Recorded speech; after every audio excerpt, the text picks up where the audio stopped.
బాలీవుడ్ లో top director, ఆమె బాలీవుడ్ లో టాప్ హీరోయిన్. ఆమె పేరు తెలియని బాలీవుడ్, టాలీవుడ్, కాలీవుడ్, హాలీవుడ్, టూలీవుడ్ ఏ వుడ్ లేదు. ఈయన పేరు తెలియని ఏ బాలీవుడ్, టాలీవుడ్, కాలీవుడ్ లేదు. అలాంటి వారి ఇద్దరి మధ్యలో యుద్ధం. అది చూడడానికి బాలీవుడ్, టాలీవుడ్ సర్వం సిద్ధం. దాదాపు 1000 కోట్ల సినిమా స్టోరీని లీక్ చేసిన ఒక హీరోయిన్ సినిమా నుంచి లెఫ్ట్ అయిన తర్వాత ఆ స్టోరీని లీక్ చేసింది అంటూ డైరెక్టర్ ఎక్స్ లో ఘాటైన కామెంట్స్. ఆపుతావా నీ పిఆర్ వేషాలు అంటూ దాదాపు 1000 కోట్ల సినిమాని అలా ఎలా లీక్ చేస్తావంటూ అటు బాలీవుడ్ నుంచి ఇటు టాలీవుడ్ వరకు విమర్శల పాలవుతున్నారు దీపికా పడుకోని. అసలు ఆమె సినిమా నుంచి ఎందుకు లెఫ్ట్ అయ్యారు? ఆ స్టోరీని సరదాగా ఎవరికి చెప్పారు? ఆ స్టోరీ అంత క్లారిటీగా ఎలా లీక్ అయింది?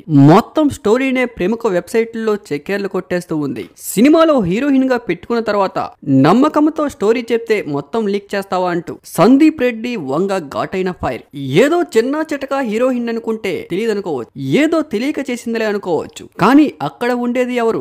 దాదాపు సోషల్ మీడియాలో 10 కోట్లకు పైగా ఫాలోవర్స్ ఉన్న ఒక టాలీవుడ్, బాలీవుడ్ బిగ్ హీరోయిన్. అలాంటి హీరోయిన్ ఇలా పిల్ల చేష్టలు చేస్తూ ఉంటే మరి చిన్న చిన్న హీరోయిన్ల పరిస్థితి ఏంటి? సందీప్ రెడ్డి వంగ తదుపరి ఎలాంటి స్టెప్ తీసుకోబోతున్నారు? నా సినిమా స్టోరీని లీక్ చేసి మీ వ్యక్తిత్వాన్ని కోల్పోయారంటూ సందీప్ రెడ్డి వంగ రీసెంట్ గా ఎక్స్ లో ఘాటుగా ఫైర్ అయ్యారు. స్టోరీ లీక్ పై సందీప్ రెడ్డి వంగ కోర్టులో కేసు వేస్తే నష్టపరిహారం వస్తుందా? ఒకవేళ కోర్టులో కేసు వేస్తే ఎన్ని వందల కోట్ల కేసు వేస్తారు? అది ప్రూవ్ చేసే దమ్ముందా? హీరోయిన్ మొత్తం స్టోరీని లీక్ చేసిందా లేక అందులో ఉన్న కొన్ని సన్నివేశాలను మాత్రమే లీక్ చేసిందా? సినిమాలో మెయిన్ లైన్ అసలు హీరో ఎక్కడ కింద పడతాడు, ఏం సాధించడానికి హీరో ముందడుగు వేస్తాడనే మెయిన్ లైన్ నే హీరోయిన్ లీక్ చేసింది. ఇప్పుడు ఆ స్టోరీ కాస్త సోషల్ మీడియాలో చెక్కెళ్లు కొట్టేస్తూ ఉంది.